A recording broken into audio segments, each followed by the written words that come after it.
देखो बाबू आज कुछ पढ़ना हम लोग को नहीं, सिद्ध करना है एरिया ए बी सी बटा एरिया पी क्यू आर बराबर ए बी बटा पी क्यू होल स्क्वायर बराबर बी सी बटा क्यू आर के होल स्क्वायर बराबर सी ए बटा आर पी के यही सिद्ध करना है। ठीक है, तो देखो हम लोग को परिमेय देता है कि दो समरूप त्रिभुज के क्षेत्रफलों का अनुपात इनकी संगत भुजाओं के अनुपात के वर्ग के बराबर होता है।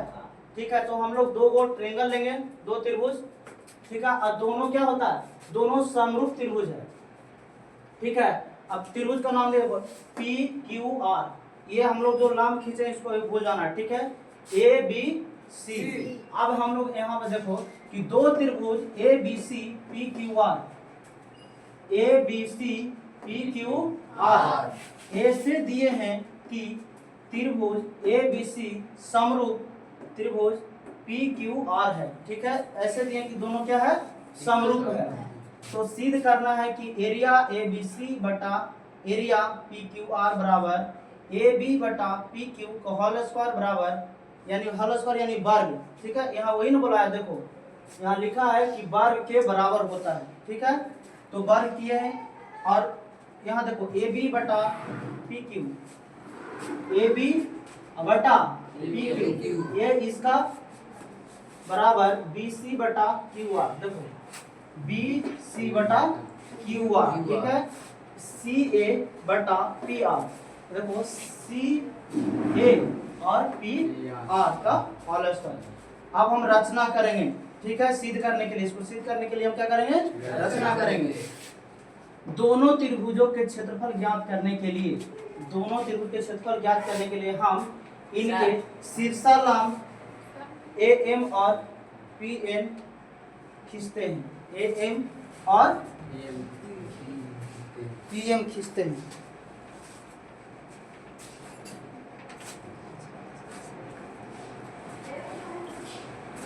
समझ गया? आप देखो, तो हम इसीलिए शीर्षालाम खींचते हैं क्योंकि जब त्रिभुज का क्षेत्रफल पढ़े थे तो क्या पढ़े थे कि 1/2 हिंदी में पढ़े थे आधार गुना ऊंचाई, पढ़े थे ना बाबू। तो हमको इसमें तो आधार हम ले लेंगे लेकिन ऊंचाई हम मानते हैं। ठीक है, तो इसीलिए शीर्षालाम हम क्या किए हैं, खींचे हैं। समझ में आ गया ना? ठीक है, तो हम लिखते हैं पहला त्रिभुज का कि A B C, area A B C यानी क्षेत्रफल अगर हम निकाल रहे हैं पहले का तो एरिया ए बी सी।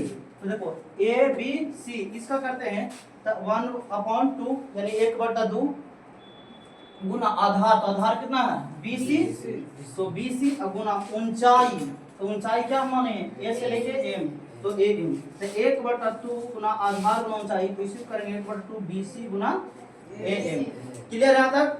फिर है एरिया दूसरा त्रिभुज का, क्योंकि दोनों का निकालना है, तो एरिया पी क्यू आर यानी पी क्यू आर का क्षेत्रफल निकालना है। तो 1/2 क्यू आर यानी क्यू आर आधार होगा, तो क्यू आर देखो आधार है ना, इसका ऊंचाई कितना पी एन, तो लिखे गुना पी एन। ये तो हो गया।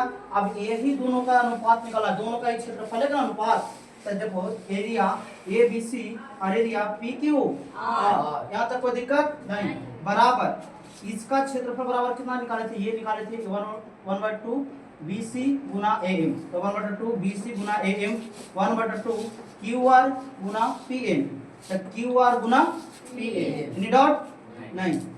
देखो 1/2 क्या हो जाएगा, कट जाएगा, तो क्या बचा हमारा बी सी गुना ए एम और क्यू आर पी एम, ये ना बचा, इसको हम समीकरण 1 मानते हैं। ठीक है, अब जो त्रिभुज ए बी एम में देखो ए बी एम इस त्रिभुज में चलते हैं, और त्रिभुज पी क्यू एन ये त्रिभुज और ये त्रिभुज, ठीक है, दोनों में चलते हैं। देखो कि कोण बी बराबर कोण क्यू, क्योंकि दोनों क्या था, समरूप था। पहले ही बोला था ना कि ए बी सी और पी क्यू आर क्या है, समरूप है।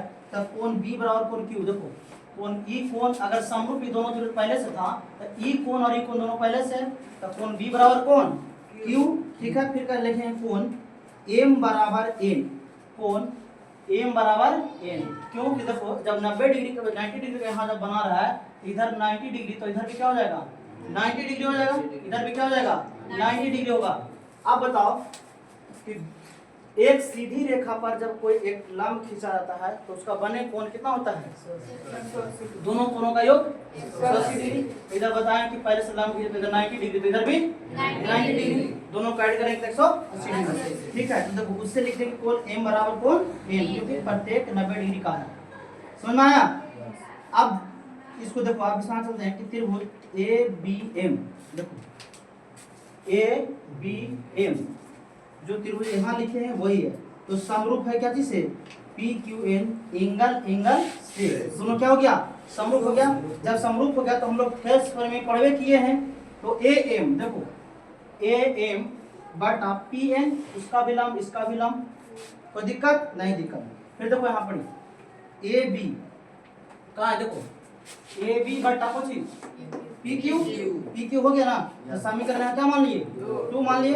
अब हम देखते हैं कि त्रिभुज ABC समरूप त्रिभुज PQR, ये तो आपको पहले क्वेश्चन में दिया कि त्रिभुज ABC देखो अब PQR समरूप है।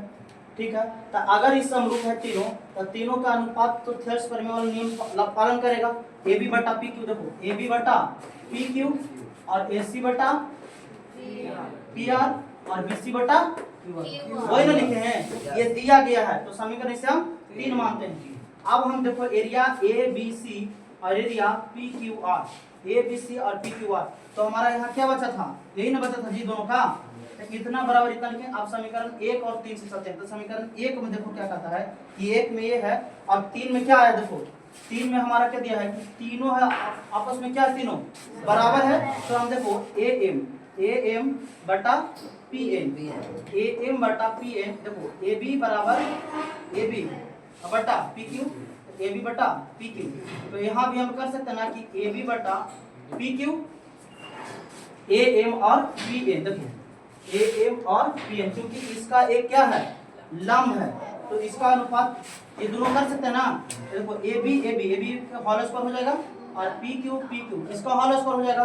तो जब हम देखते हैं कि इसका एक क्षेत्रफल का एक भुजा जब अनुपात में होल स्क्वायर हो रहा है, तो यहाँ पे क्या करें, उसी तरह से समीकरण 3 से प्राप्त होता है कि तीनों भुजाएं क्या होगा आपस में बराबर। और क्या होता है, तीनों भुजाएं देखो यहाँ जो कहा है कि संगत भुजाओं का अनुपात इसके वर्ग के बराबर होता है। तो तीनों का देखो एरिया ABC बटा एरिया PQR बराबर AB बटा, हम लोग स्क्वायर भूल जाते हैं। ठीक है, अभी देखो समीकरण 3 से चला ना जी, तो 3 में जो लिखा वही ना लिखे सब, देखो ठीक है। बाद में क्या कहा कि वर्ग का अनुपात, जब एक हमारा सिद्ध हो गया तो हमारा तीनों वर्ग के अनुपात होगा।